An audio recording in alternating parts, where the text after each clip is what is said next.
Setelah terlibat kasus dugaan penyalahgunaan narkotik, nama Gatot Brajamusti langsung booming. Satu persatu orang bermunculan, bersaksi tentang praktik-praktik yang dilakukan Gatot di padepokannya. Kakak Elma Thena, Renzi Milano, misalnya, mengungkapkan Gatot Brajamusti menyebut sabu adalah makanan jin. Dia bilang itu bukan sabu tapi aspat. Aspat itu makanan jin katanya. Dia jelasin cara makinya juga kayak orang nyabu.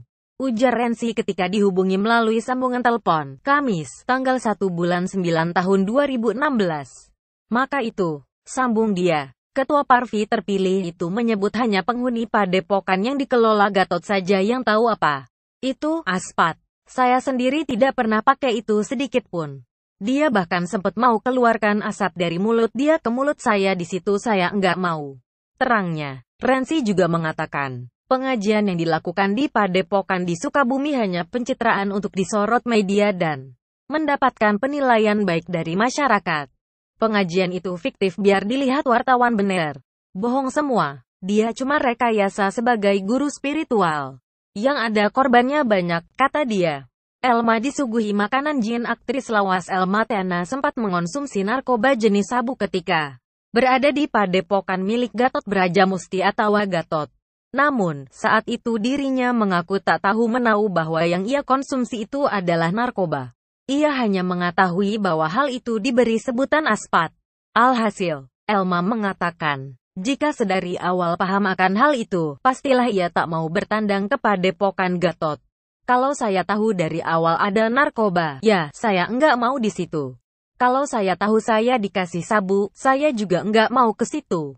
Kami tahunya bilangnya aspat. Ujar Elma ketika ditemui di kawasan Tendean, Jakarta Selatan, Senin, tanggal 5 bulan 9 tahun 2016.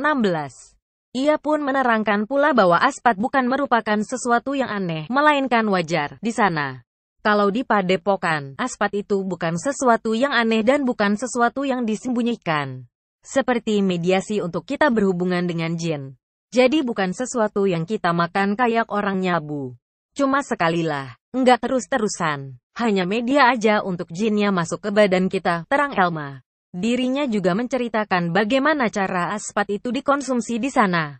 Ya, kayak orang ngerokok aja dan itu untuk jumlah ganjil aja. 1, 3, 5. Kalau orang nyabu, kan, katanya, mesti berkali-kali. Ini cuma kayak orang ngerokok terus kami ada baca-bacaannya, tutur Elma. Berhubungan dengan gaib, aktris lawas Elma Thena mengakui bahwa banyak terdapat penyimpangan dalam ajaran Gatot Brajamusti atau Gatot selaku guru spiritual. Saya menyadari, setelah keluar dari sana, padepokan, saya melihat memang ajaran Gatot tidak sesuai dengan akidah.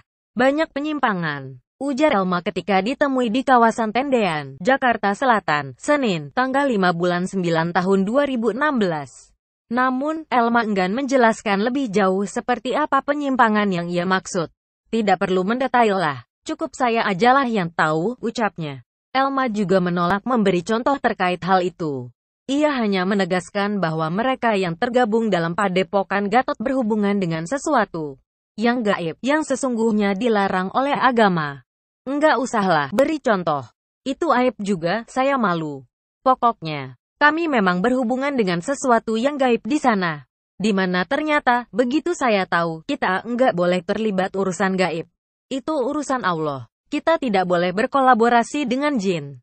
Ternyata, yang saya tahu, tutur Elma memang sempat rajin bertandang ke padepokan milik Gatot selama 9 tahun. Namun, Elma mengaku hanya secara intensif tinggal di padepokan Gatot selama 3 bulan. Setelahnya, lantaran Gatot lebih fokus pada Reza Artamevia yang kemudian datang.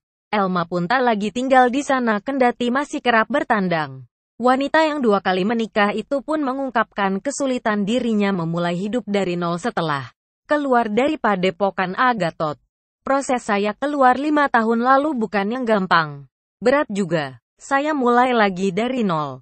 Saya banyak memperbaiki diri. Bagaimana saya harus mengulang menjadi ibu yang baik untuk anak saya. Jadi ibu yang baik buat suami. Sebenarnya saya malu menceritakan semua. Sebenarnya saya enggak mau ada di sini. Saya sudah menguburkan masa lalu saya, sudah enggak mau ingat masa lalu saya, tandasnya.